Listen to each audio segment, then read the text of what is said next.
बिस्मिल्लाहिर्रहमानिर्रहीम। अस्सलाम वालेकुम। HI उर्दू टीवी के तमाम नाज़रीन को आज की इस वीडियो में खुश आमदीद कहते हैं। एक सेठ को बाबा जी ने समझाया कि अल्लाह की राह में दिया कर, तेरे माल में और इजाफ़ा होगा।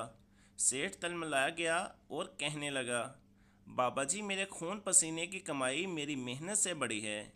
फजूल लोगों पर खर्च करने से कम होता है, बढ़ता नहीं।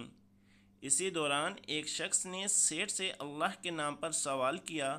बाबा जी बोले, इसे 100 रुपये देकर देख, रब कैसे इसे 700 गुना बढ़ाता है। सेठ ज़ोर से हंसा, मगर उसने 100 रुपये फ़कीर को दे दिए। बाबा जी सेठ को लेकर फ़कीर के पीछे चल दिए। फ़कीर ने एक दुकान से 100 रुपये का दूध खरीदा और चला गया। बाबा जी सेठ को लेकर वहीं खड़े रहे। कुछ देर में दूध सप्लाई की गाड़ी आई तो दूध वाले ने गल्ले की सारी रकम इसे दे दी। सप्लाई वाला भैंसों के बाड़े में पहुंचा और रकम ग्वालिये को दे दी।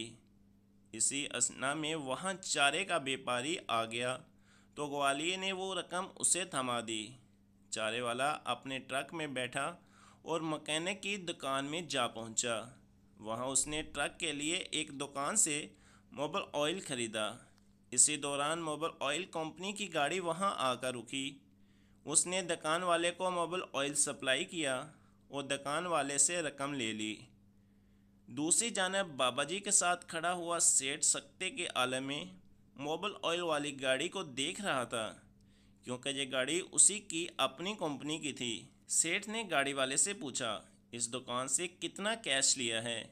गाड़ी वाले ने सेठ को जो रकम बताई, वो सुनते ही सेठ वहीं खड़े खड़े सजदे में गिरा और धाड़े मार मार कर रोने लगा।